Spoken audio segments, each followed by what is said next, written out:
चलो स्क्रीन दिख रही है सबको? Yes sir. रिकॉर्डिंग शुरू की कि नहीं की? हो गई। चलो तो लास्ट क्लास में हम पढ़ रहे थे फ्रिक्शन इन प्योर रोलिंग, है ना? कि प्योर रोलिंग के केस के अंदर फ्रिक्शन कैसे एक्ट करता है। तो फाइनली हमें स्टेटमेंट मिल गया था कि अगर प्योर रोलिंग हो रही है विदाउट स्लिपिंग, तो अगर कांस्टेंट वेलोसिटी से होती है तो बताओ फ्रिक्शन लगेगा या नहीं लगेगा? नहीं लगेगा। नहीं लगेगा। लेकिन अगर बॉडी एक्सेलरेटेड या रिटार्डेड है तो फिर फ्रिक्शन लगता है, लग सकता है, मतलब डिपेंडिंग ऑन सिचुएशन। क्लियर है यहाँ तक सभी को? चलो तो एक इंपॉर्टेंट बात करते हैं जो कि है रोलिंग फ्रिक्शन के बारे में। जैसे कि हमने देखा कि रोलिंग फ्रिक्शन कब लगेगा, जब बॉडी एक्सेलरेटेड है या रिटार्डेड है ना? ये देखो, अब मैं ये पूछना चाहता हूँ कि इस केस के अंदर जो केस 2 हमने बनाया था इंक्लाइन के ऊपर, जैसे जैसे ऑब्जेक्ट ऊपर से नीचे आएगी हमें समझ आया उसकी स्पीड बढ़ रही होगी और ओमेगा भी बढ़ रहा होगा क्योंकि फ्रिक्शन लग रहा है। तो बताओ क्या हम एनर्जी कंजर्वेशन यूज कर सकते हैं? फ्रिक्शन लग रहा है, क्या हम एनर्जी कंजर्वेशन यूज कर सकते हैं? नो तो नो ये सर। इसकी स्पेशल बात है कि हम कर सकते हैं, ठीक है ना? तो लिख लो रोलिंग फ्रिक्शन, क्योंकि ये टाइप ऑफ स्टैटिक फ्रिक्शन है। Rolling friction is non dissipative, dissipative in nature. इसका मतलब क्या हुआ कि ये मैकेनिकल एनर्जी को वेस्ट नहीं करता, does not change mechanical energy, mechanical energy.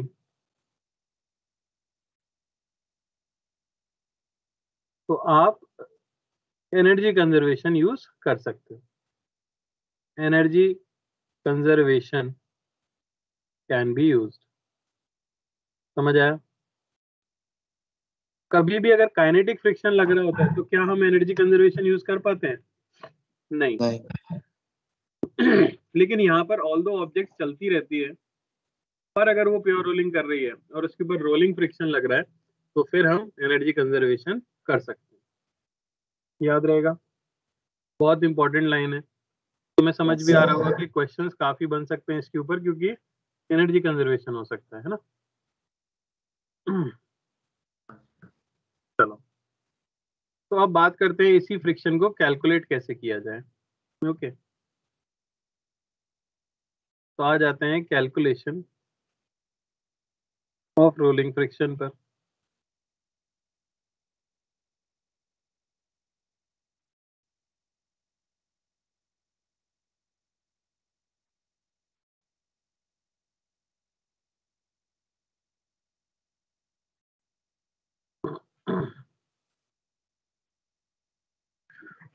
मैं एक एग्जांपल करके दिखा रहा हूँ फिर कुछ क्वेश्चंस मैं आपसे करवाऊंगा, इसलिए ध्यान से देख लो एग्जांपल पहले।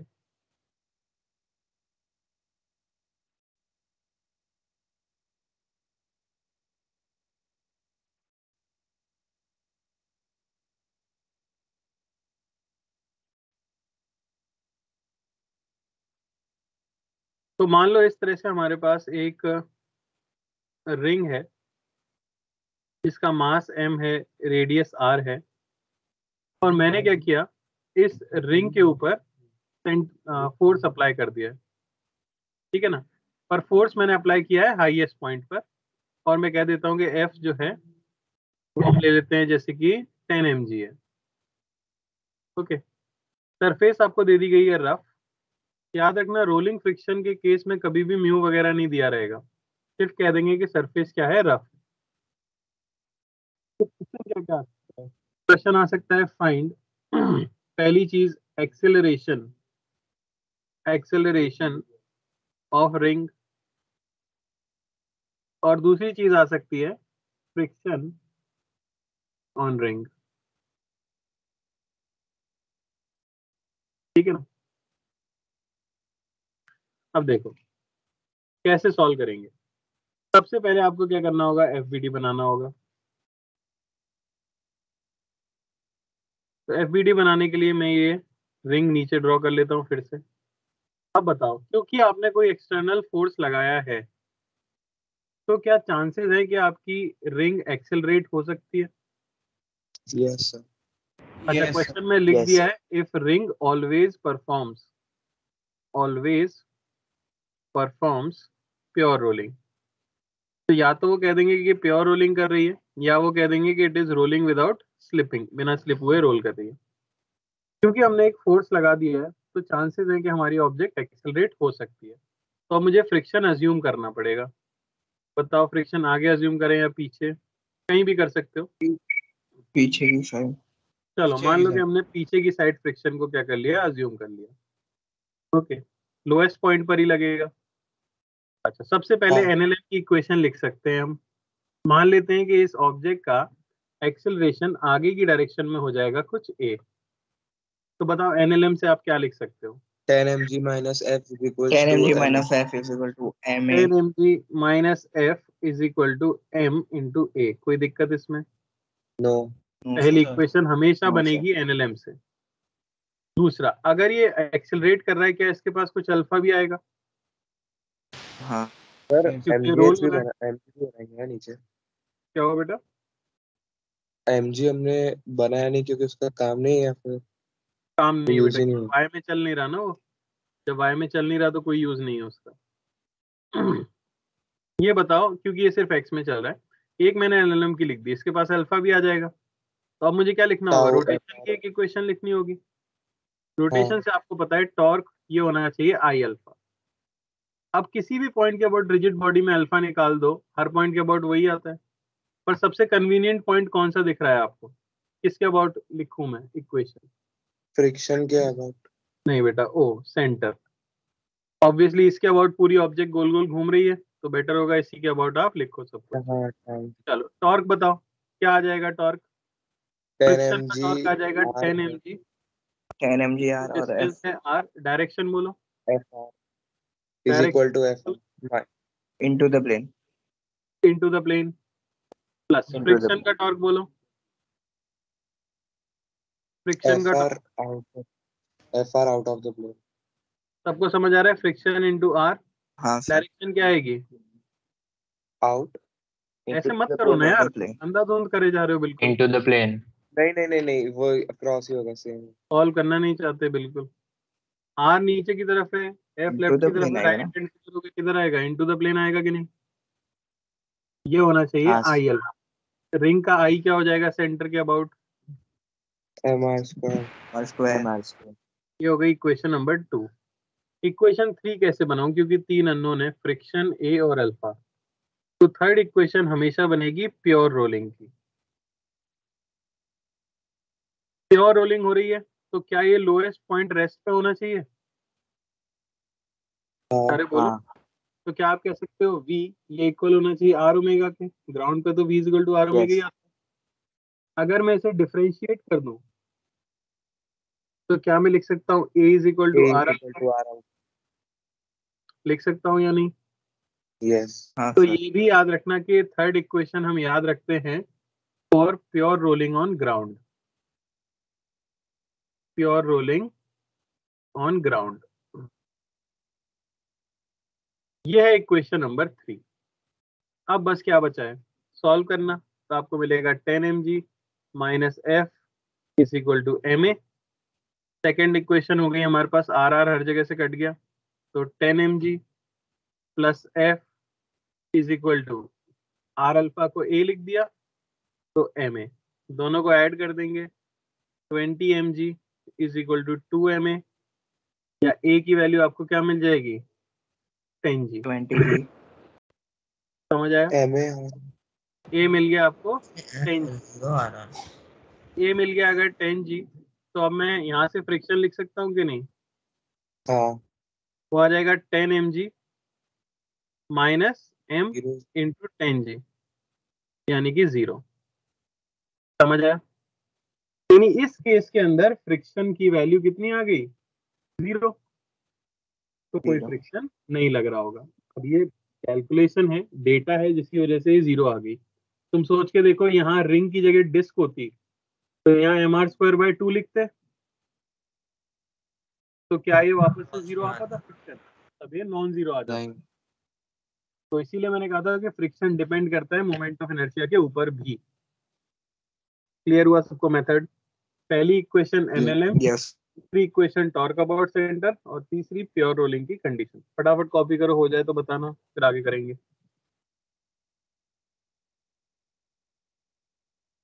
सर आप क्वेश्चन दिखा सकते हो?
हो गया क्या? नहीं सर सर हो गया।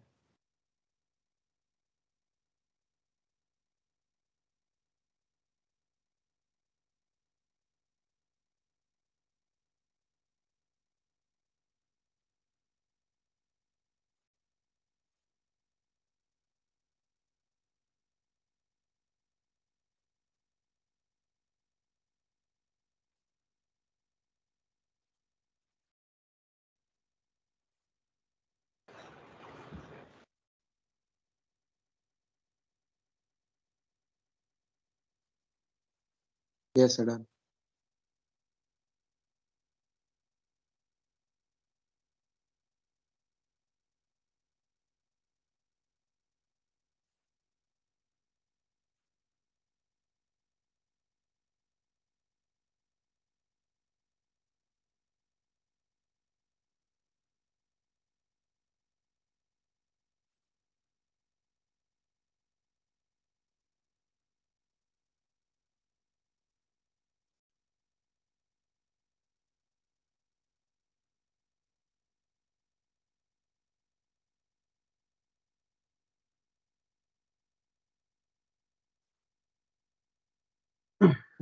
तो मैं कई सारे यहाँ पे मतलब 4 क्वेश्चन देने वाला हूँ, चारों में आपको सेम चीज फाइंड करनी है। एक तो एक्सेलरेशन क्या होगा, और दूसरा फ्रिक्शन कितना एक्ट कर रहा होगा, है ना।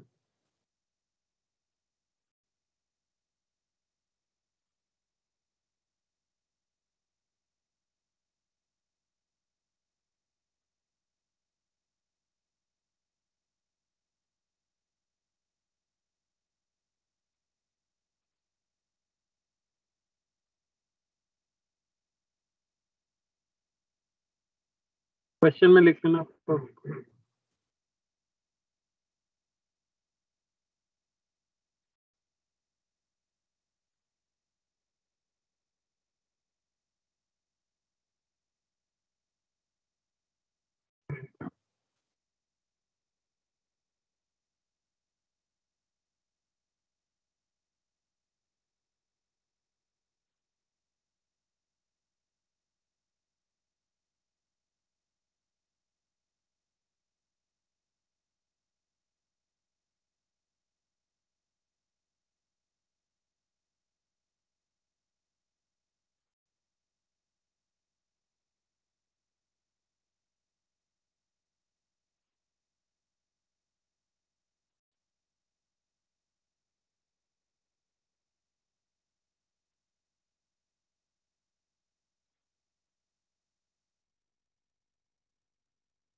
चलो ये दोनों हो जाए तो मुझे बताना, फिर हम सॉल्व करेंगे, है ना।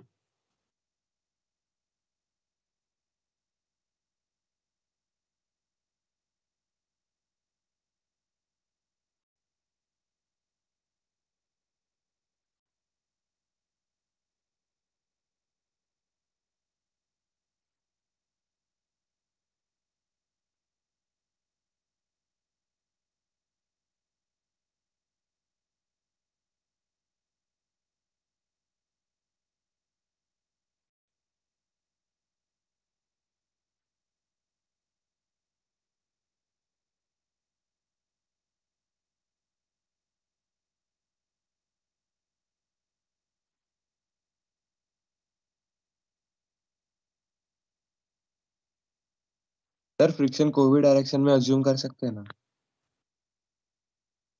हाँ बेटा, टॉर्क और एनएलएम की इक्वेशन उसी हिसाब से लिखना। आप अज्यूम कहीं भी कर सकते हो। नेगेटिव आया मतलब उल्टा लग रहा है। हाँ सर। हाँ नेगेटिव में आ रहा है फर्स्ट का, अगर लेफ्ट साइड ले तो।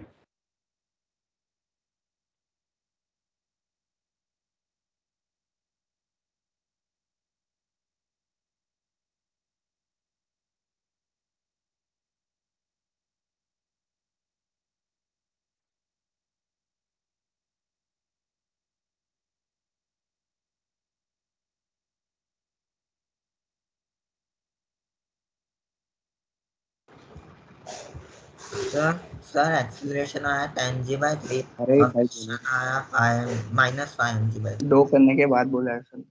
हाँ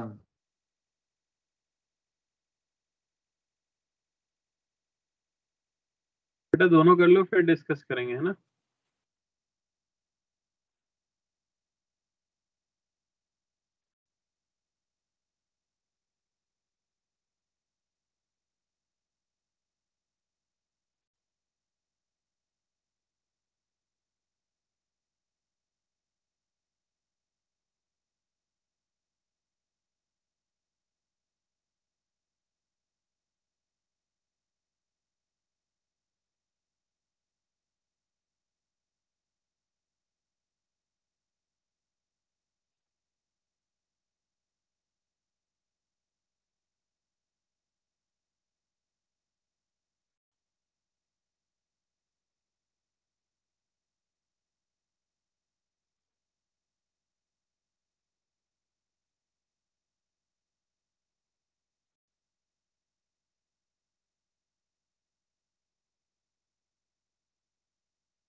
सर हो गया। डन सर, हो गया सर। चलो काफी लोग हो गया। फर्स्ट का आंसर बताइए क्या आया। सर एक्सीलरेशन 10g/3 और friction 10 mg/3। Acceleration mg/3। 10g/3 m नहीं है। 10g/3 और 10 10g/3 और फ्रिक्शन 10 mg/6। 5 mg/3 सर 3 आ रहा है। सर यस सर सबका यही सेम आ रहा है। यही वो आया। 3 है। हाँ यस सर सही। सेम हाँ आ रहा सर। है। यस चलो सर। मैं कर देता हूँ फटाफट, देखते हैं फिर। मैं क्या कर लूंगा, फर्स्ट केस में मान लेता हूँ कि फ्रिक्शन लग रहा है पीछे। मैंने मान लिया एफ।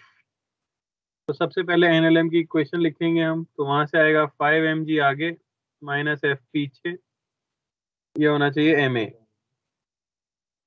दूसरा लिखेंगे टॉर्क अबाउट सेंटर, तो एफ का तो गायब हो गया, सिर्फ बचेगा स्मॉल एफ का, तो एफ इंटू आर, डायरेक्शन आ जाएगी into the plane, is equal to I, जो कि हो जाएगा mr²/2 इंटू अल्फा। और तीसरी कंडीशन ऑफ प्योर रोलिंग जो कि होती है A is equal to are alpha. हमारे पास 3 इक्वेशन बन चुकी हैं, बच्चों का काम बचा है बस। यहाँ से आपको मिल जाएगा आर आर कट गया, एफ की वैल्यू मिल गई बेसिकली। तो 5 mg माइनस एफ की वैल्यू आ गई है मेरे पास ma/2 is equal to M A. यहाँ से मिल जाएगा 3/2 ma is equal to 5 mg।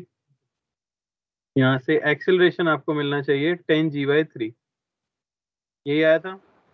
Yes और सर। Yes, sir, फ्रिक्शन के same. लिए आपको मिल जाएगा 10 mg/3. Sorry, 6. 5 10 जी mg। 3 5 नहीं आ जाएगा। हाँ सर वो कट गया ना Yes, sir. 10 Five. mg। यहाँ से नहीं हुआ। Same ही हुआ. सेकंड का बताओ क्या आया। सर सेकंड में अजीब सा गलत आ रहा है, 2f माइनस एफ की दो अलग अलग वैल्यूज आ रही है एम ए के अरे टर्म्स Sir, में। second का acceleration 10g/7 और friction 8 mg/7. 18 mg/7. मेरा एक्सेलरेशन बोलो नैनिश। सर 40g/7 हो रहा है। चलो देख लेते हैं। मैं फ्रिक्शन कहीं ना कहीं अज्यूम करने वाला हूँ, तो मान लेता हूँ कि फ्रिक्शन लग रहा है पीछे। ये मैंने मान लिया एफ। अब ये बस मैं एक टिप दे रहा हूँ, ऐसा हमेशा वो जरूरी नहीं है। मैंने अपने एक्सपीरियंस में देखा है कि जहाँ पे नेट फोर्स होता है जनरली फ्रिक्शन उसके उल्टा लग रहा होता है। जनरली ऐसा कोई रूल नहीं है हार्ड एंड फास्ट, मैं सिर्फ कह रहा हूँ कि अज्यूम करने में थोड़ी सी हेल्प हो सकती है, ऑल्दो आप कहीं भी अज्यूम कर सकते हो। तो पहली इक्वेशन जो बनेगी आप देख सकते हो, आगे लग रहा है 4f, पीछे लग रहा है 2f। तो इफेक्टिवली आगे लग रहा है 2f, तो मैं लिख सकता हूँ, देखो इक्वेशन क्या बनेगी, 4f minus 2f minus f is equal to ma। समझ आया कि नहीं? यानी yes sir yes. Minus F Yes. Is equal to ma, ये होना चाहिए फर्स्ट इक्वेशन। सेकंड में लिख दूंगा ओके अबाउट टॉर्क। फिर टॉर्क की इक्वेशन लिखोगे ओके अबाउट, तो एफ 4f का तो गायब हो गया, सिर्फ 2f का बचेगा। तो हम लिख सकते हैं 2f इंटू आर, डायरेक्शन जो आएगी आर वेक्टर ये हो गया, R cross F out of the plane, Out of the plane. Friction की आएगी एफ इंटू आर, इसके लिए डायरेक्शन निकालेंगे तो r cross f into the plane is equal to I about centre 2/5 mr square into alpha. ये equation number 2। समझ आया? हाँ सर ये मैं दो बना आउट ऑफ उसमें द प्लेन को पॉजिटिव कौन सा, अल्फा आपने किधर माना है इस पे भी डिपेंड करेगा। अल्फा मैंने ऐसे माना है, तो बताओ अल्फा मैंने किधर माना है, इनटू द प्लेन या out of the plane? Block हो जाता है। जो अज्यूम मैंने किया है, Into अल्फा the किधर किया है, हाथ घुमा के देखो ना राइट हैंड, कम किधर आ रहा है, to the plane. Into into the the plane. Into the plane को पॉजिटिव मानना होगा क्योंकि अल्फा को पॉजिटिव साइन के साथ लिखा है। तो इनटू द प्लेन को पॉजिटिव माने तो यहाँ से मिलेगा f into r minus 2r into f की वैल्यू कितनी थी 2mg is equal to 2/5 mr square into alpha. ये बेसिकली इक्वेशन नंबर 2 है। तीसरी प्योर रूलिंग की same कंडीशन बनी. a is equal to are alpha. Sir same बने। Sir 2/5 में इससे आया, लेकिन सर मैंने अल्फा अपोजिट माना तो उससे 2f माइनस एफ जो आ रहा था उसकी दो अलग अलग सॉल्व वैल्यू। खत्म नहीं हुआ है यार, रामायण शुरू कर दी तुमने, पहले सुनने ओके तो सर। पहले सॉल्व तो होने दो। मैंने ये किया, मैंने वो किया, रुक जाओ थोड़ी देर, थोड़ी सी वेट किया करो बस। पहली इक्वेशन हमारे पास आ गई है 4mg minus F is equal to ma। दूसरी इक्वेशन हमारे पास आ गई है f माइनस 4mg, दिख रहा है, is equal to 2/5 r alpha को a ले लेंगे तो ये आ जाएगा ma। कोई दिक्कत? No sir. तो यहाँ से तो एक्सेलरेशन 0 आ गया हमारे पास। Yes sir. Yes sir. ऐसे हो सकते हैं। Yes, sir. Yeah.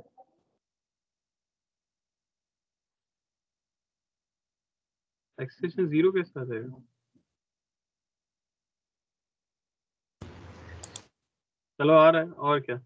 यहाँ से एक्सेलरेशन सॉल्व करने से आपको क्या मिल रहा है 0, और फ्रिक्शन की वैल्यू आपको क्या मिल रही है 4mg। अरे समझ आया? हाँ सर अब सही समझ आ गया। तुमने क्या किया अब बोलो।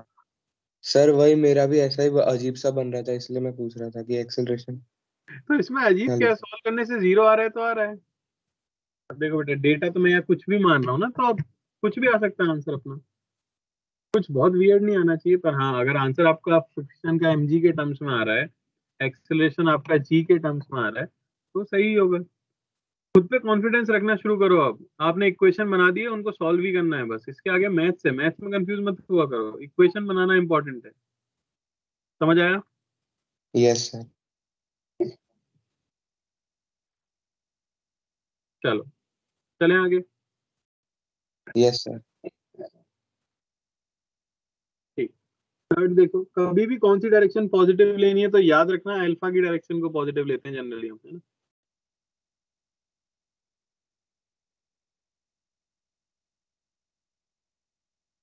एक क्वेश्चन और देता हूं मैं।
पासपोर्ट ऑफिस के कॉम्प्लेक्स चला जाइए, फर्स्ट फ्लोर पे दिख जाएगा आपको आकर, वहाँ गार्ड बैठा होगा, उसको ले लीजिए।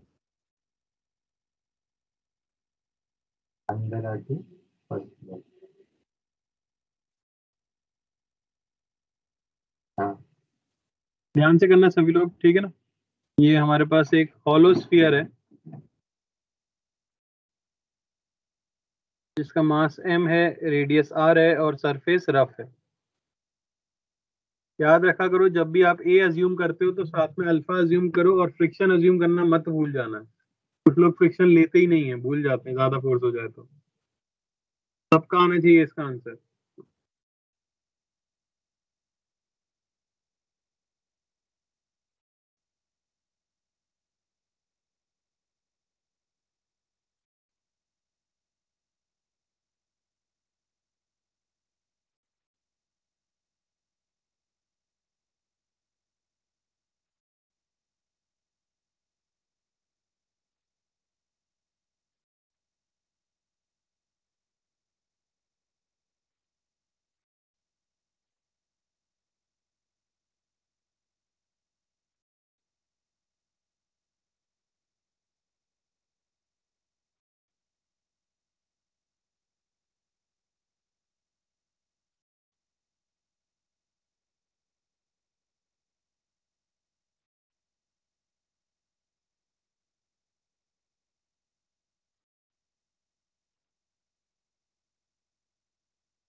सर हो गया।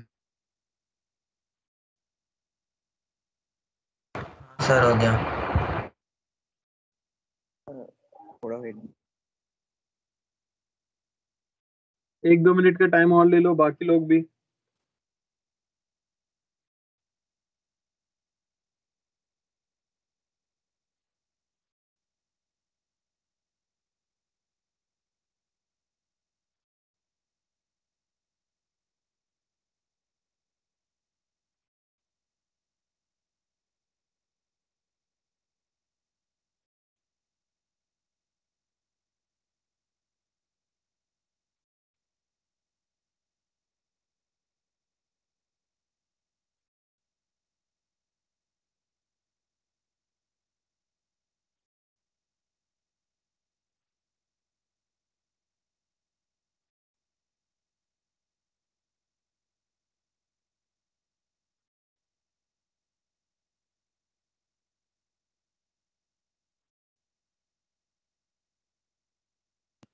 सर हो गया।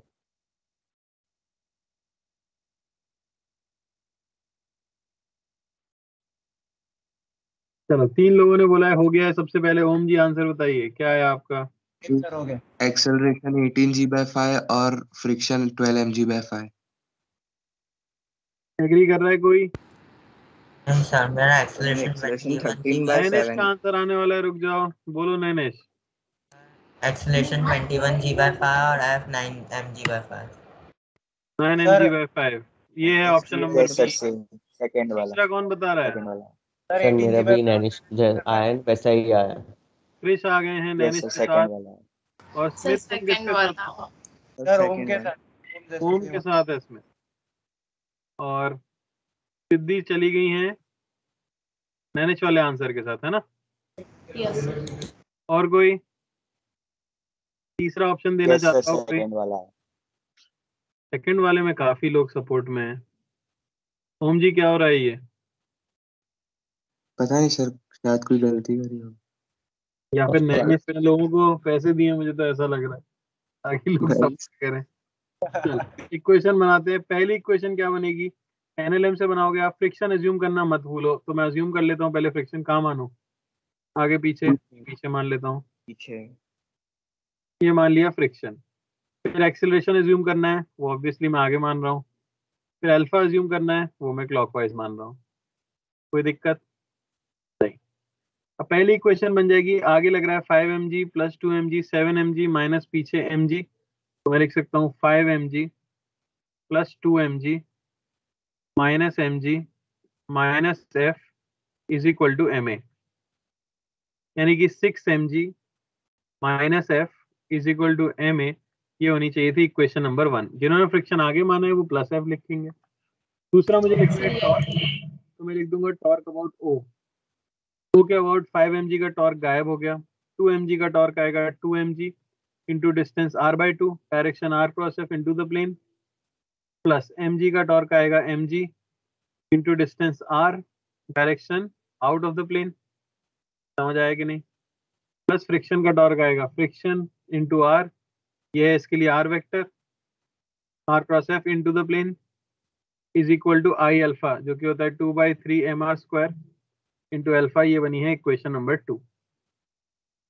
बन पाई थी? हाँ सर सेम है। Yes sir same. हाँ सर वो r/2 लेना ओम जैसा आंसर आ रहा है हमारा। a is equal to r। Yes sir. अब बस इन्हें सॉल्व करना बाकी है। मैं लिख लेता हूँ यहाँ तीन इक्वेशन। पहली हो गई 6 mg minus f is equal to ma। दूसरी हमारे पास r तो हर जगह से गायब कर देते हैं, 2 काट देते हैं, तो mg माइनस mg, ये तो गायब हो गया, सिर्फ f बचेगा। हाँ सर सही वो है 2/3 है इज इक्वल टू 2/3 ma। दोनों को आपको क्या करना है? ऐड करते ही एफ कट गया, 6 mg बचा इज इक्वल टू 5/3 ma, 5/, और a तो की G वैल्यू इज आपको इक्वल मिल टू गई 18/5। 18/5g। यस सर सही है। ये आंसर यस था सर सेम। ओम जी का। अरे वाह यार, मजा आ गया, क्या बात। जिसका साथ कोई नहीं दे रहा था, कितनी गलत बात है। फ्रिक्शन कितना आ जाएगा हमारे पास? हाँ 12 mg/5। 12 mg/5। बहुत बढ़िया बेटा, दो लोगों का सही था। नैनिश क्या गलती की थी? सर वो r/2 को गलती से r लिख दिया जल्दी जल्दी में। सबने यही किया था, बाकी सबने जितने लोगों ने आंसर दिया 150 लोग इनके साथ थे, उन सबने यही किया, r को 2r को r लिख दिया।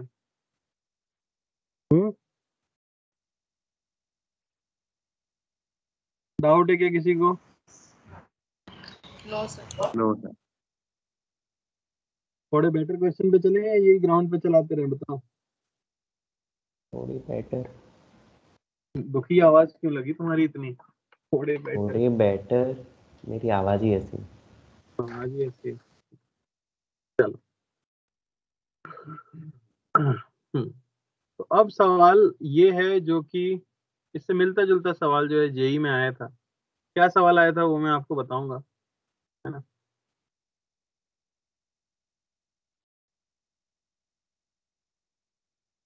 ध्यान से करना सर। ये एंगल मान रहा हूं मैं थीटा,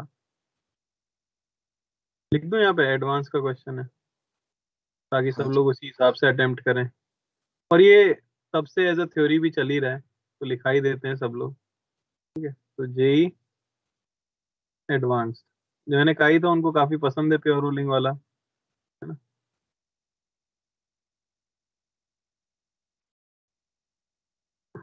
सर इससे भी हम सेम 3 इक्वेशन बना के सॉल्व करेंगे। बेटा सेम जैसे आगे 3 इक्वेशन बनाते हैं वैसे ही सॉल्व करेंगे। और कुछ नहीं है, पूरे चैप्टर में ही कुछ नहीं है, सब सीख चुके हो आप। इन्हीं की बस वे अलग अलग वो आने वाले हैं। ठीक है ना। तो यहाँ पे हमारे पास एक स्फेरिकल ऑब्जेक्ट है, इसका रेडियस r है। ये सरफेस आपको दे दिया गया था रफ।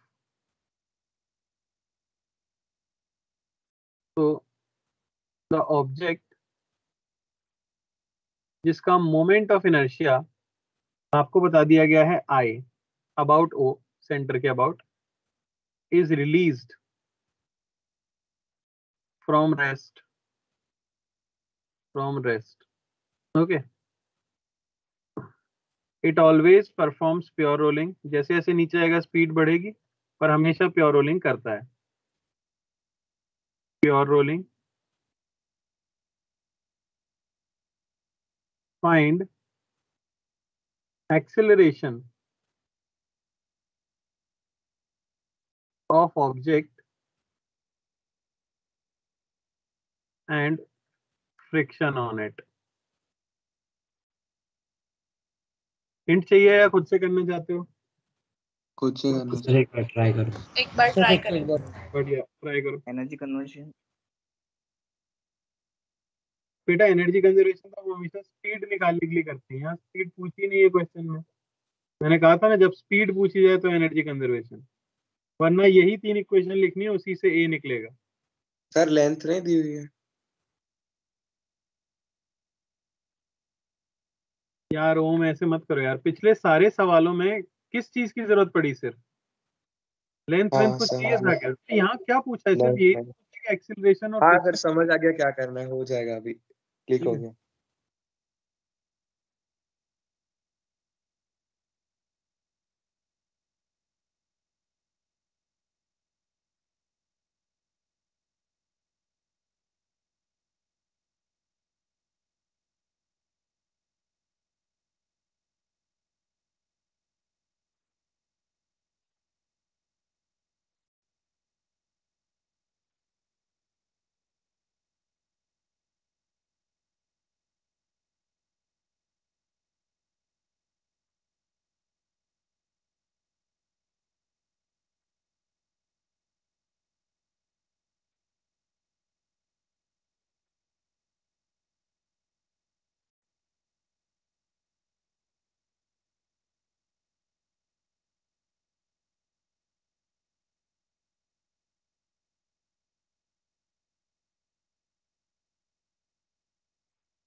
सर आ गया आंसर।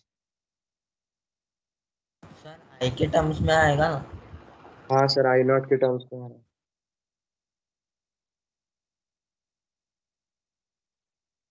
है। एक्सिस ऑफ रोटेशन नहीं पता है तो शायद से आई के ठीक है, टर्म्स में आएगा।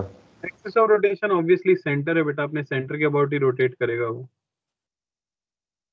ऑब्जेक्ट नहीं पता इसलिए आई के उसमें आ रहा है। हाँ, आई स्फीयर के है या टर्म्स क्या में है? देना है, आई के टर्म्स में ही देना है।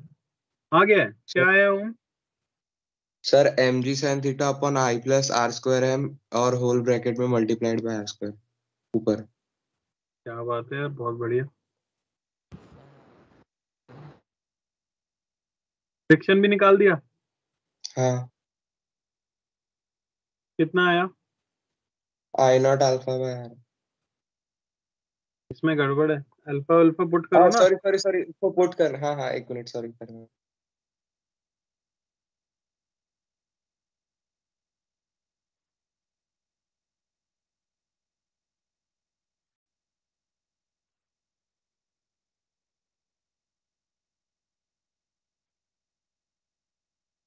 सर आ गया वो भी।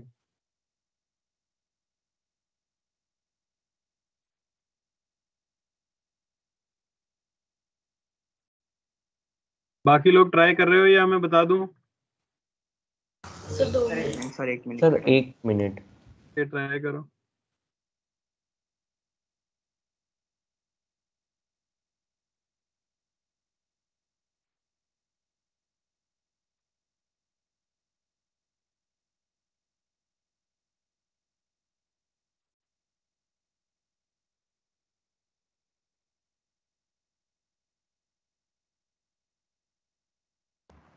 सर एक्सीलरेशन आ रहा है mg sin थीटा अपॉन आई upon r square plus m। देखते हैं, ऐसे ही कुछ आएगा। हाँ सर, मेरा वही है, मैंने एलसीएम लेकर दोनों में मल्टीप्लाई करा है। सही।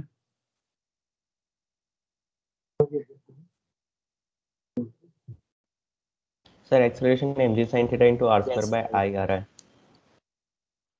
चलो, सबने ये अज्यूम किया होगा शायद फ्रिक्शन लगेगा पीछे की तरफ, mg sin थीटा नीचे हो जाएगा, कुछ एक्सेलरेशन आ जाएगा a और कुछ अल्फा आ जाएगा इस तरह से। क्या अजम्पशन सही है मेरे? एग्जैक्ट सही है सर। Yes, sir, Yes, मैंने भी sir. यही किया। सबसे पहले एनएलएम की इक्वेशन लिखेंगे तो हम लिख सकते हैं mg sin theta minus minus F is equal to M a. मैं फिर बोलूंगा, पूरे रोटेशन में कभी भी प्योर रोलिंग के लिए या किसी भी चीज के लिए आपसे एक्सेलरेशन पूछा जाए, यही करना है, कुछ और करना ही नहीं, यही 3 इक्वेशन बनानी। अब टॉर्क लिखेंगे ओके अबाउट, तो वो टॉर्क आ जाएगा mg sin, mg का तो गायब ही हो गया, नॉर्मल का भी गायब हो गया, सिर्फ फ्रिक्शन का आएगा कि नहीं आएगा? Yes. Friction into r Yes, sir, वही। Is equal to I into alpha. सही है। और हाँ। तीसरा प्योर रोलिंग की वजह से a is equal to are alpha. ये क्वेश्चन नंबर 3 समझ आया? सर यही बनी थी। बस ये बनी है तो अपना काम हो चुका है। इन दोनों को ऐड करना है बस। यहाँ से आएगा mg sin theta is equal to M A plus I by are square into A. आएगा कि नहीं? और यस आपको सर। ए की वैल्यू यहाँ से मिल गई, वो है mg sin theta upon m plus I by are square. कोई दिक्कत? नहीं सर, सेम। इसको नहीं सर, थोड़ा same। सा चेंज कर लेते हैं तो ये ऐसा दिखेगा, ये हो जाएगा g sin थीटा, क्योंकि एक्सेलरेशन जनरली हम g sin थीटा के टर्म्स में याद रखते हैं। ठीक है, यहाँ तक भी सही है, परफेक्ट है। ठीक है, बस यहाँ पे हमें मिल जाएगा कितना, 1 but plus I by M R square.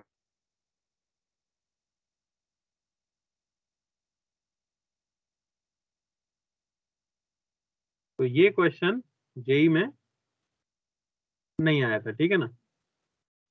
मैं इससे जो जुड़ा हुआ सवाल है वो आपको बताऊंगा कि क्या क्वेश्चन आया था, पर पहले हमें ये करना पड़ेगा, तब हम वो सीख पाएंगे कि जेई में क्या सवाल आया था। किसी को इसमें कोई दिक्कत? No, sir। तो फ्रिक्शन निकाल लेते हैं पुट करके। फ्रिक्शन की वैल्यू कितनी आ जाएगी, आई इंटू अल्फा बाय आर, है ना? अल्फा को क्या टी लिखते बाय हैं? आर ना?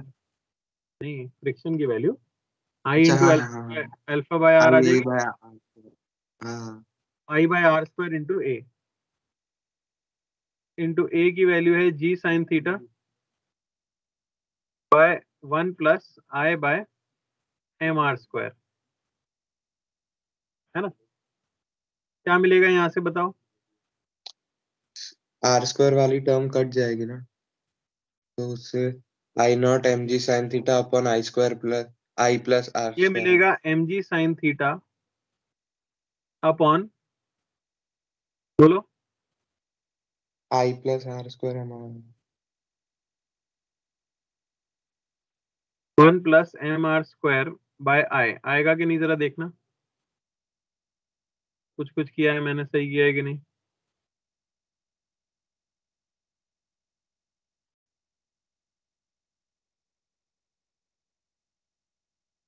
नहीं। हाँ, sir mg sin theta mr square plus I. क्या हुआ?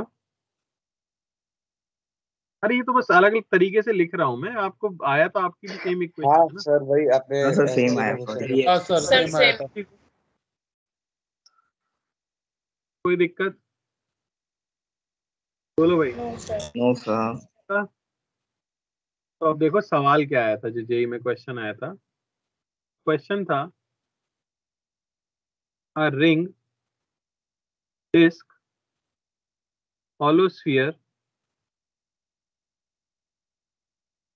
and solid sphere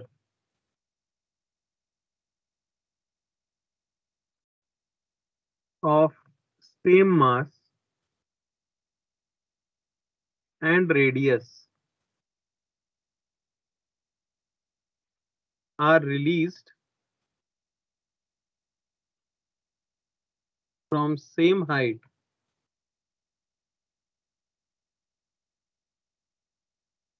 on a rough incline.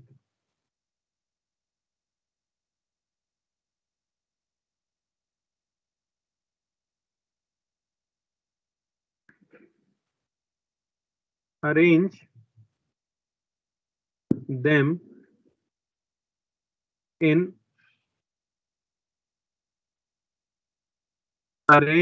in decreasing order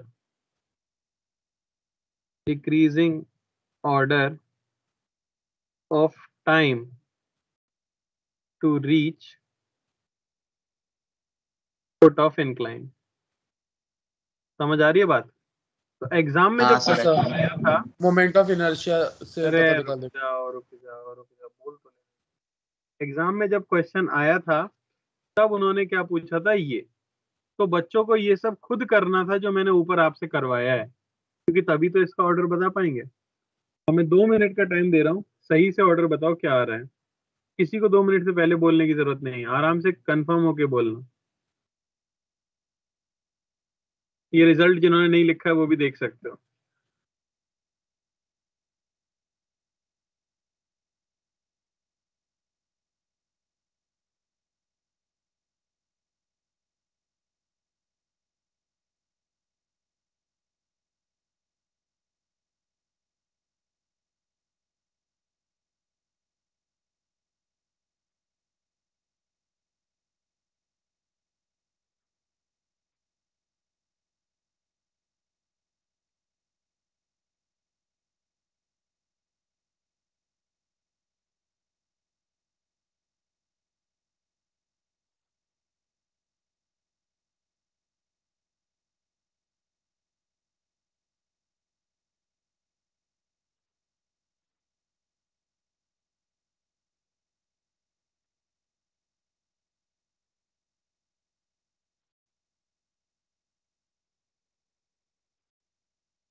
order शायद ऐसा ही होगा, सर रिंग वो क्या? फिर अरे सर ने ना बोला बोलने को।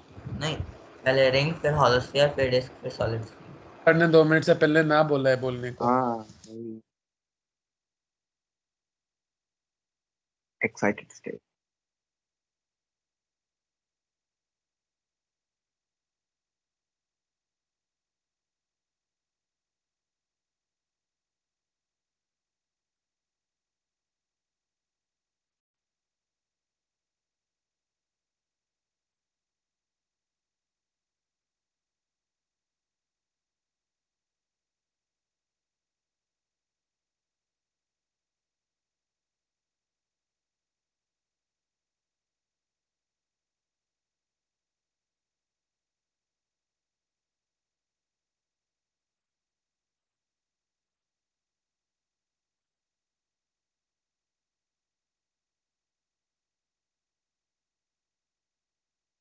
सर हो गया।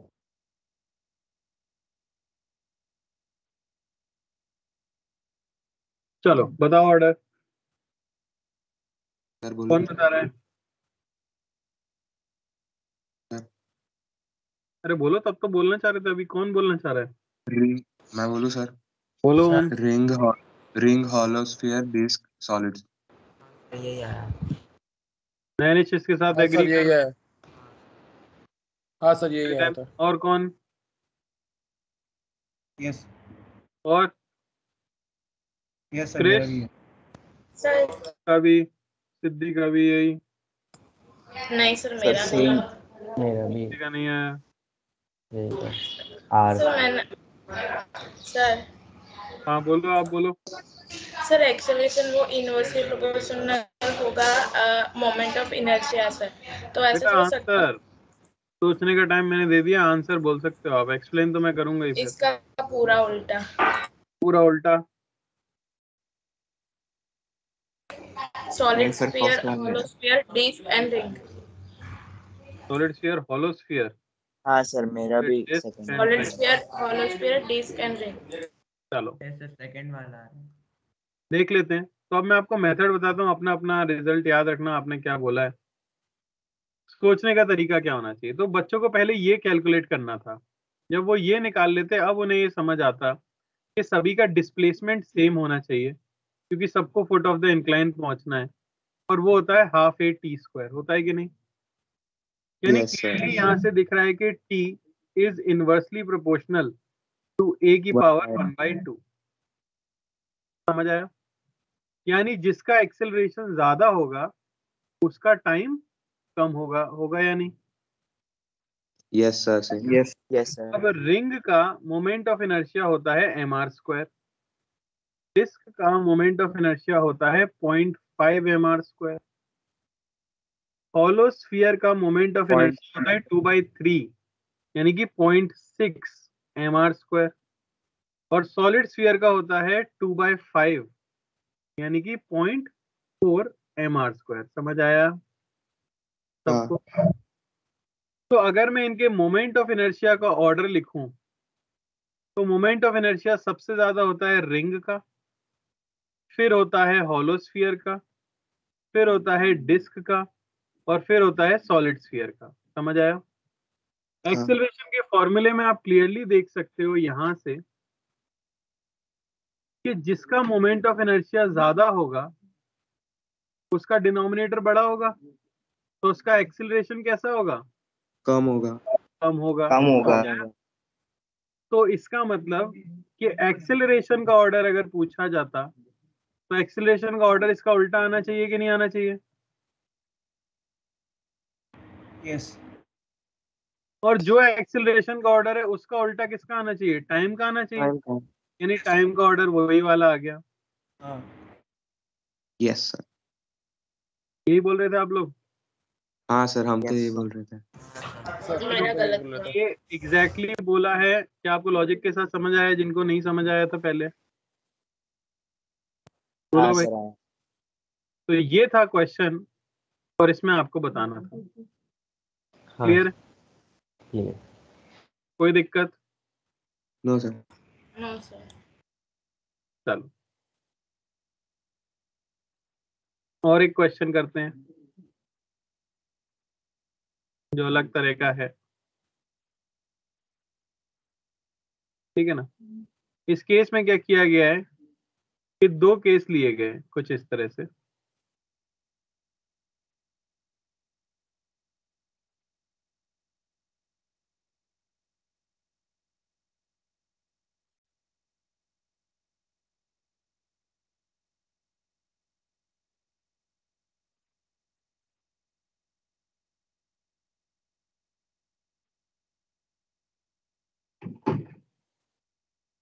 दोनों में हमने लिए सॉलिड स्फीयर्स जिनका मास m था, रेडियस r थी। यहां भी है सॉलिड स्फीयर, मास m है, रेडियस r है। इंक्लाइन जो है वो रफ है दोनों में ही। और इस तरह से एंटी क्लॉकवाइज में मेजर किया जा रहा है एंगल थीटा। कोई दिक्कत? ये है केस ए और ये है केस बी। केस ए के लिए बोला गया है object can not rotate due to mechanical constraint. क्या मतलब हुआ इसका? बॉडी की वजह से रिजिड। कोई सर ऐसा जहाँ पे पहिया है जो गोल घूम नहीं सकता, हमने क्या किया है उसको इस तरह से फंसा दिया है कि वो घूम नहीं सकता चाहे कुछ हो जाए। जैसे मान लो आप बाइक चला रहे हो और आपके बाइक का व्हील जो है वो जाम हो गया है, घूम नहीं सकता है, वो चल सकता है घूम नहीं सकता। जबकि केस बी है जो वो है प्योर रोलिंग का केस। समझ आया? तो क्वेश्चन था कि as the angle of incline जिसे हम थीटा कह रहे हैं इज इंक्रीज्ड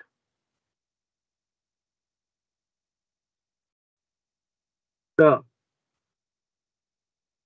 पहली चीज है एक्सेलरेशन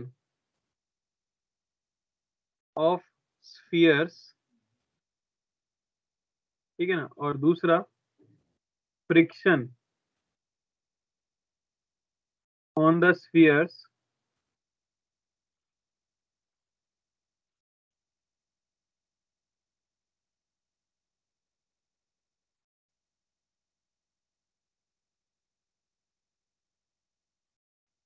मैं 4 ऑप्शन यहां लिख रहा हूं, इंक्रीजेस, डिक्रीजेस,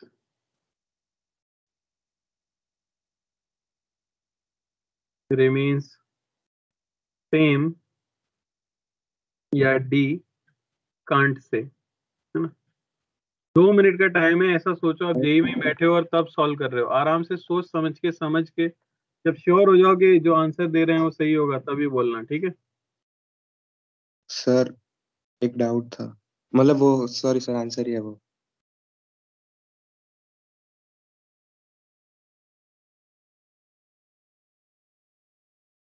आ गया सर।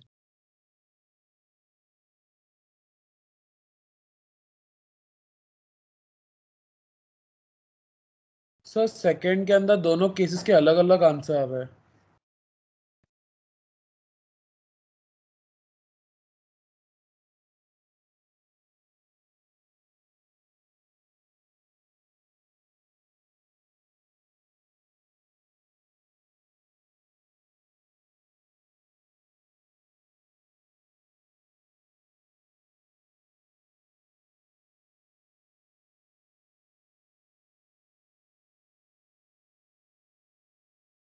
क्या सब आंसर देना चाह रहे हैं क्या?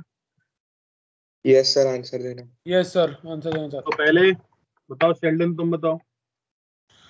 सर पहले में एक्सेलरेशन ऑफ स्फीयर्स इंक्रीजेस और दूसरे में फ्रिक्शन ऑफ स्फीयर्स फॉर बोलना केस है बेटा, ए। बस ऑप्शन बोलना है ए बी सी डी, एक फर्स्ट का आंसर। फर्स्ट का आंसर सर ए, हम्म, और सेकंड में केस ए के लिए आंसर रहेगा बी, और केस बी के लिए आंसर रहेगा सी। सब एग्री कर रहे हैं या ओम कुछ और कहना चाह रहे हो? सर मेरे हिसाब से तो कांट से आएगा क्योंकि हमको अल्फा गिवन ही नहीं है ना। बोलो ना बेटा, तो फर्स्ट का आंसर क्या आएगा?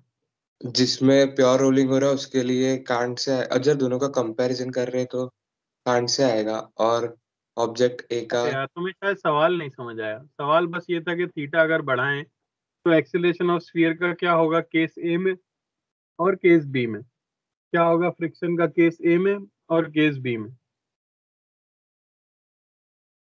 सर केस बी में डी आ रहा है, पता नहीं है। नहीं आया मतलब तुम्हारा आंसर? और कोई? सर मुझे सिर्फ फर्स्ट आया और उसका आंसर ए। फर्स्ट का दोनों केस में ए?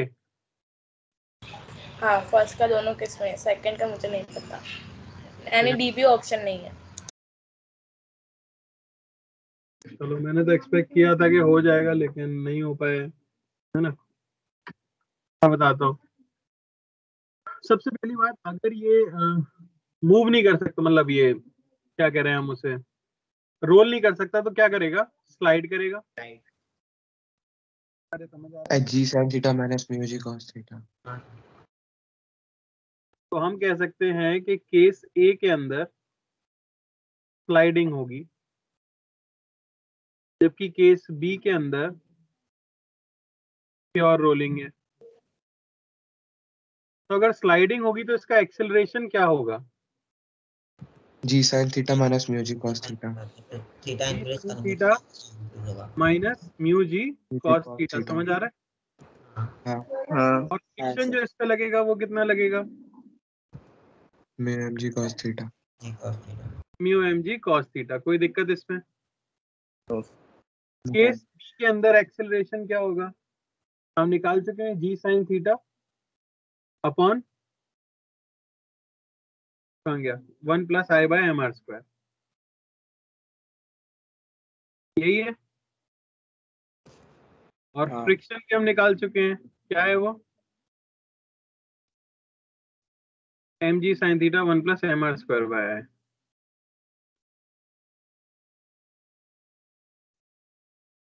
मैं क्वेश्चन ही गलत समझा, मुझे लगा कंपेयर करना है दोनों का।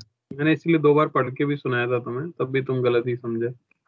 चलो, अब क्या किया जा रहा है भाई, थीटा बढ़ाया जा रहा है। तो अगर थीटा को आप इंक्रीज करते हो तो बताओ साइन थीटा क्या होता है इंक्रीज होता है, और कॉस थीटा क्या होता है। डिक्रीज। तो डिक्रीज। केस ए में अगर आप देखो तो साइन थीटा वाली टर्म तो बढ़ेगी, कॉस थीटा वाली घटेगी, तो इफेक्टिवली एक्सेलरेशन क्या होगा।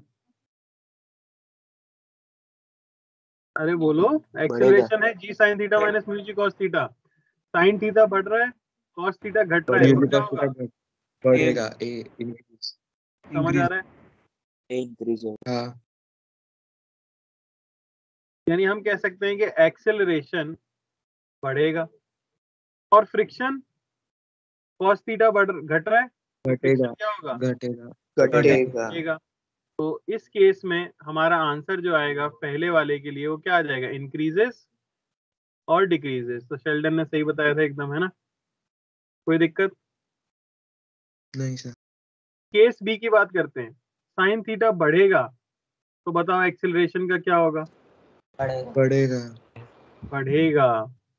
और फ्रिक्शन का क्या होगा, बढ़ेगा।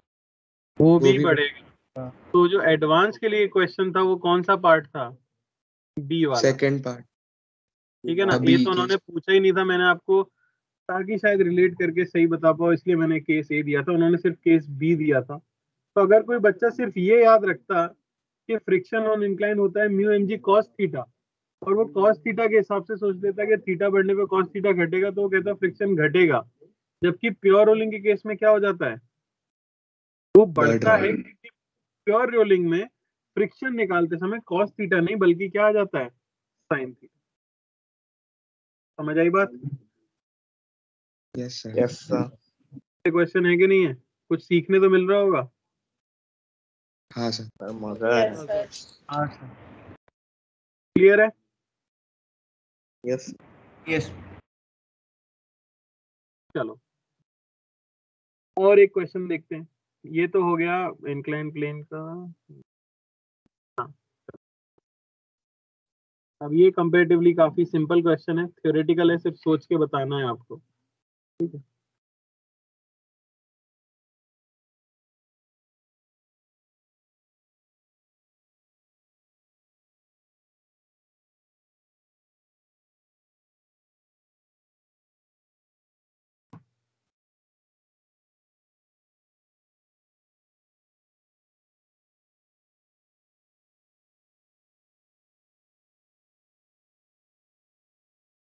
ठीक है ना।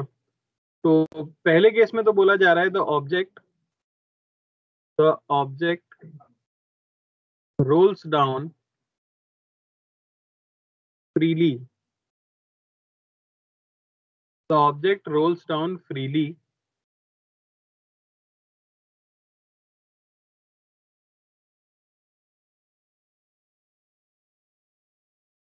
ओके। और दूसरे केस में बोला गया है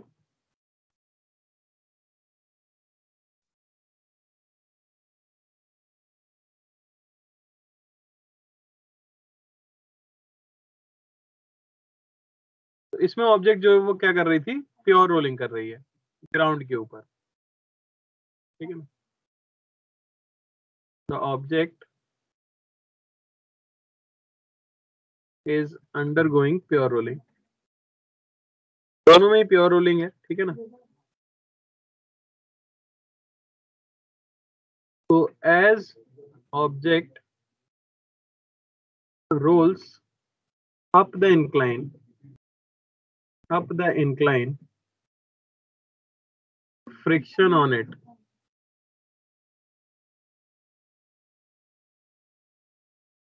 नीचे की जमीन रफ है।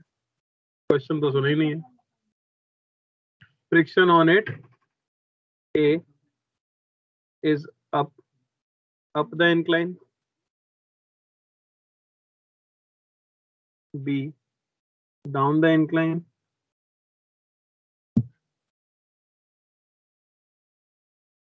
बहुत है, दो ही ऑप्शन है।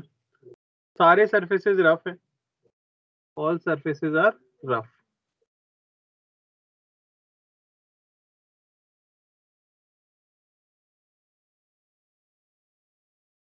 क्वेश्चन समझ आया? पहले केस में एक ऑब्जेक्ट इंक्लाइन प्लेन पे रखी थी, उसको हमने छोड़ दिया तो वो नीचे लुढ़केगी, तो लुढ़कती हुई नीचे आ रही है पर हमेशा प्योर रोलिंग कर रही है, ऐसा बोला गया है। दूसरे केस में क्या हुआ? दूसरे केस में एक ऑब्जेक्ट ग्राउंड पे पहले से ही प्योर रोलिंग कर रही थी, पर अब वो इंक्लाइन प्लेन पे चढ़ना शुरू करती है। तो जैसे जैसे वो ऊपर चलेगी, अब आपको बताना है कि उस पे जो फ्रिक्शन लग रहा होगा उसकी डायरेक्शन क्या होगी। दोनों ही केस में सिर्फ डायरेक्शन सर दोनों में अप द इंक्लाइन। 1 मिनट का टाइम दे रहा हूं मैं, सभी लोग सोचो।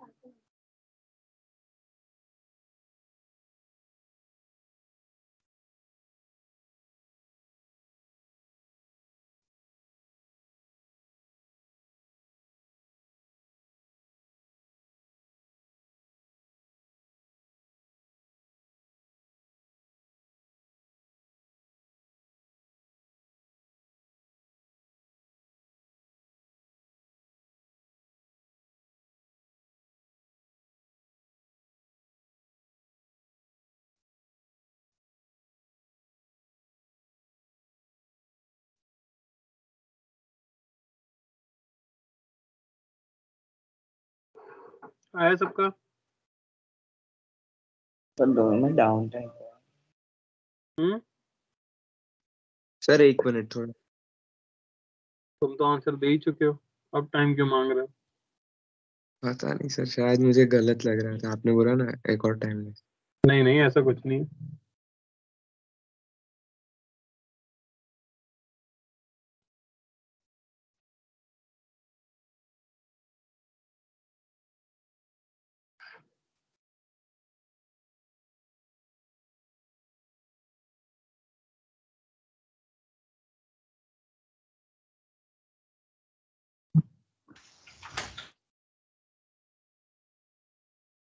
तो दोनों में आप ही रहा।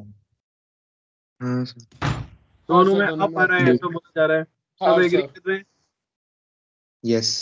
हाँ सर। फर्स्ट वाले में चलो, अप और सेकंड में डाउन आ रहा।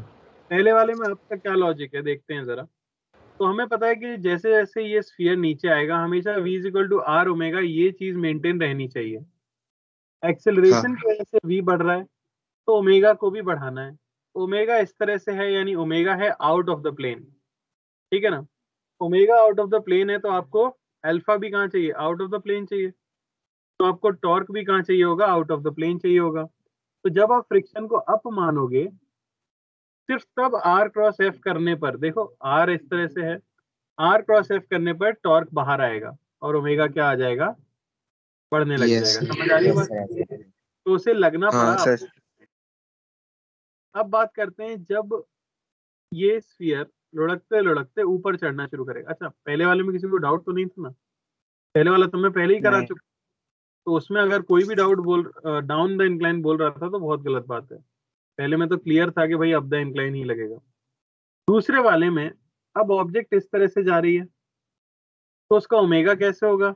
ऐसे ही आएगा कुछ, है या हाँ नहीं? और हमें फिर से क्या करना है? v is equal to are omega maintain करना है। अब सोच के देखो, जैसे जैसे ही ऊपर जाएगा v बढ़ेगा या घटेगा? घटेगा। घटेगा। इस केस में ओमेगा किस तरफ है? ओमेगा की direction into the plane. Into the plane है, हाँ तो आपको ओमेगा भी घटाना है, तो आपको अल्फा कहाँ चाहिए होगा?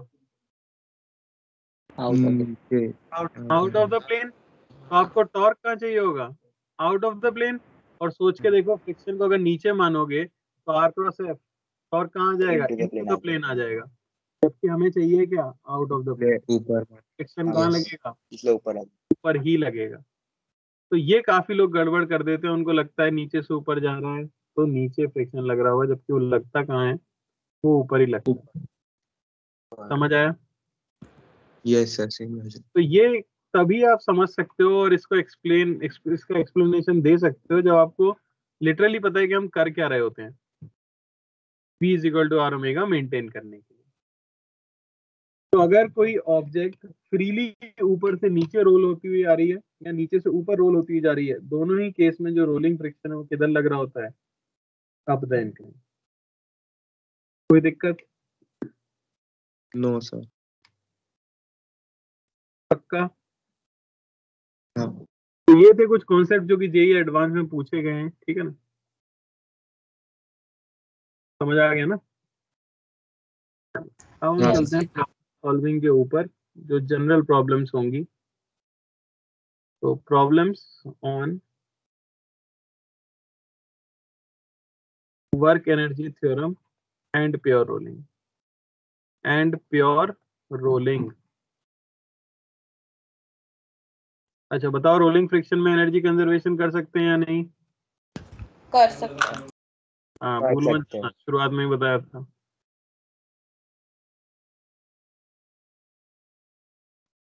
तो पहला क्वेश्चन ये रहा,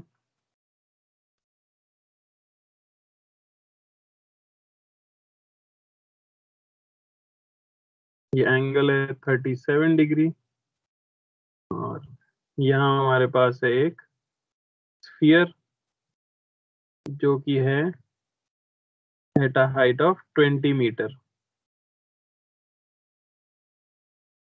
तो hollow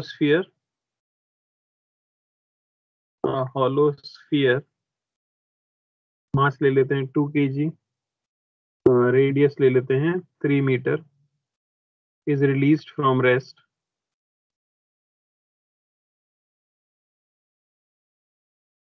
on a rough incline.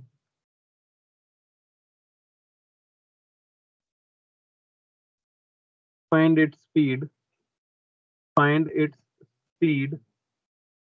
at the foot of incline.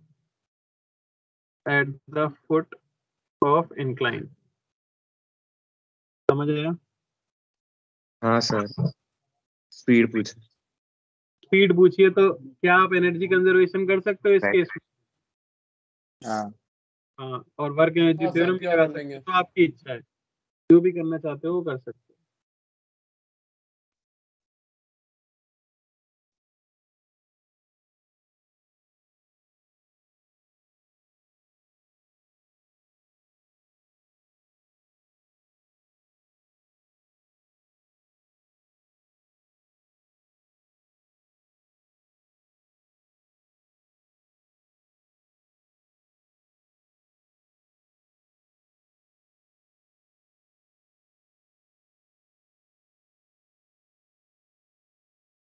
Sir 10 6 7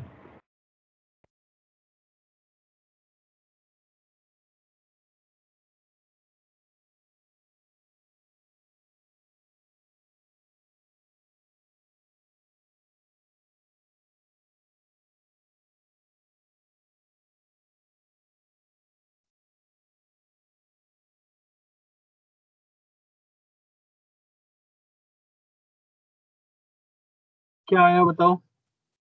sir 1 minute just होने वाला।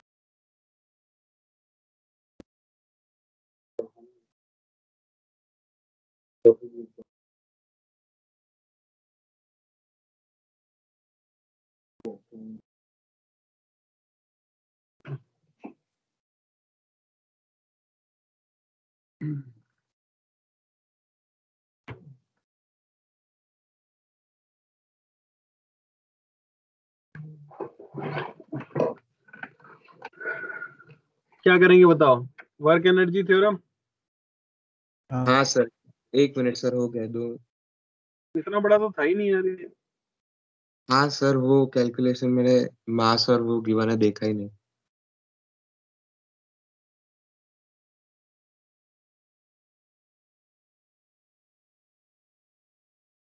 ट्वेंटी 20। तो ग्रेविटी का वर्क mgh, 240 आ रहा है sir. Kinetic energy half mv²। अच्छा जब नीचे आएगा तब सिर्फ चल रहा होगा या घूम भी रहा होगा? घूम भी रहा होगा। तो at the foot of the incline कैसा मोशन है? प्योर रोटेशन, प्योर ट्रांसलेशन या CTRM? CTR। समझ आ रहा है CTRM सबको?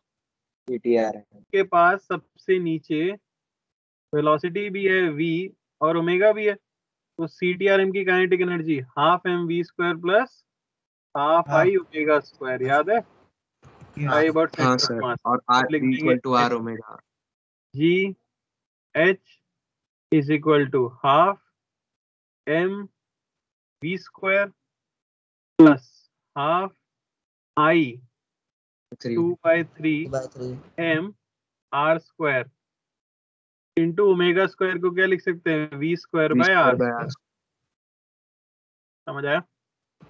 यहाँ से आपको कितना मिल गया 400 is equal to v square plus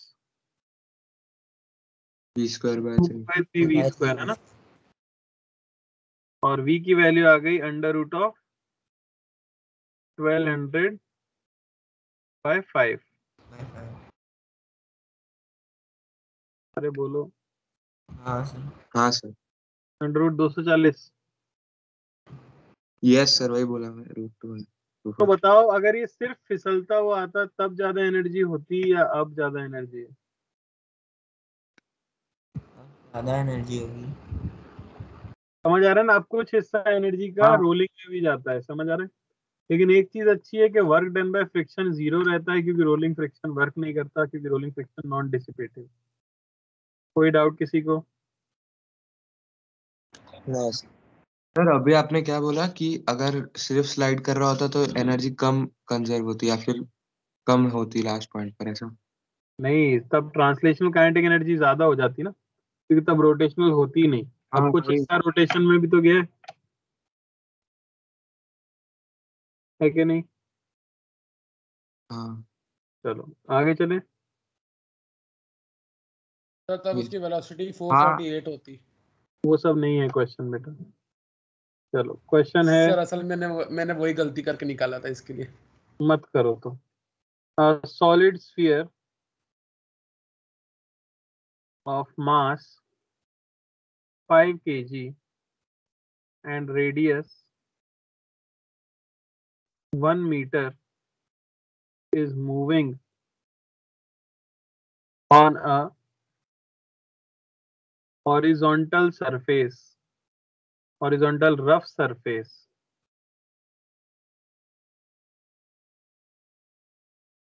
at speed 20 meter per second without slipping.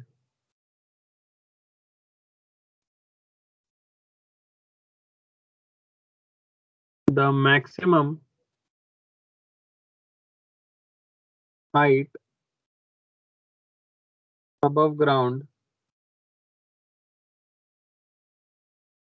it can reach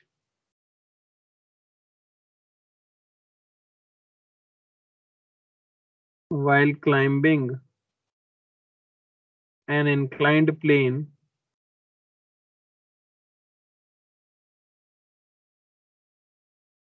also without slipping.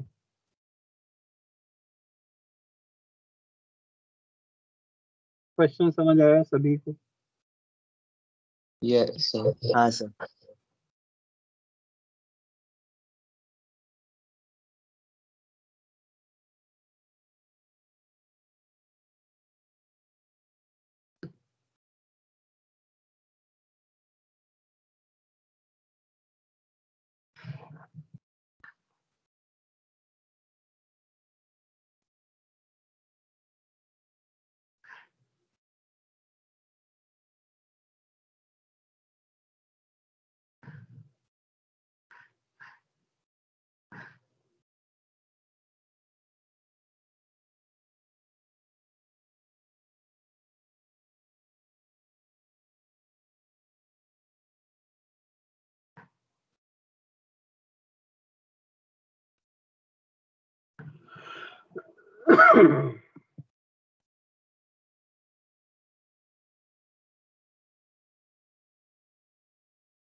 Sir आ गया आंसर।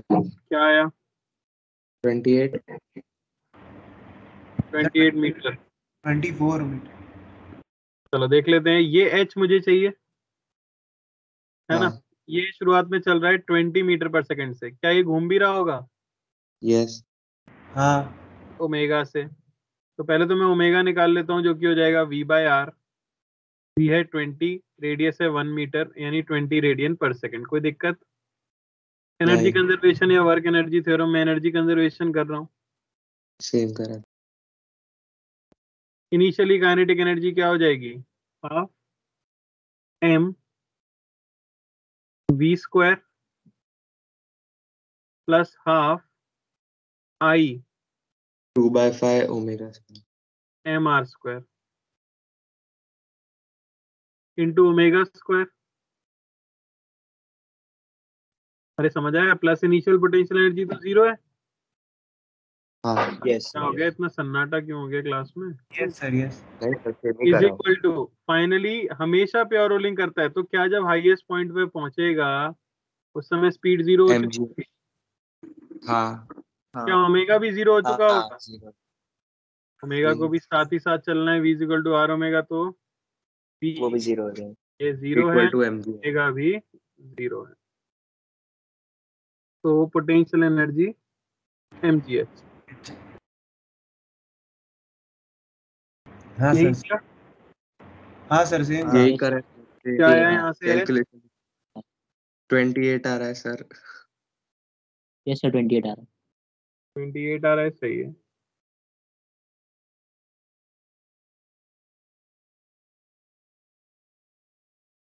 बताओ मुश्किल लग रहा है क्या? नहीं सर एकदम इजी। अगर ये मुश्किल नहीं लगा है तो ये मान लो कि ऑलमोस्ट रोटेशन खत्म हो गया है।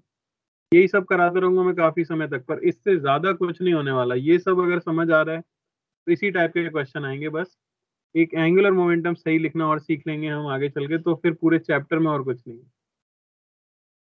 यही मैंने कहा था, रोटेशन टफ तभी लगेगा अगर आप टफ मानोगे और जो बोला जा रहा है वो नहीं सुनोगे। जिन्होंने सुना है, मुझे खुद फील हो रहा है कि कई लोगों को समझ आ रही है चीजें, है ना? यस। चलो, यस आज यहीं पे एंड करेंगे, नेक्स्ट क्लास में इसका आगे कंटिन्यू करेंगे। ओके, सर एक डाउट था। बोलो भाई। सर हमने स्टैटिक फ्रिक्शन में जब इंक्लाइन पढ़ रहे थे तब हमने देखा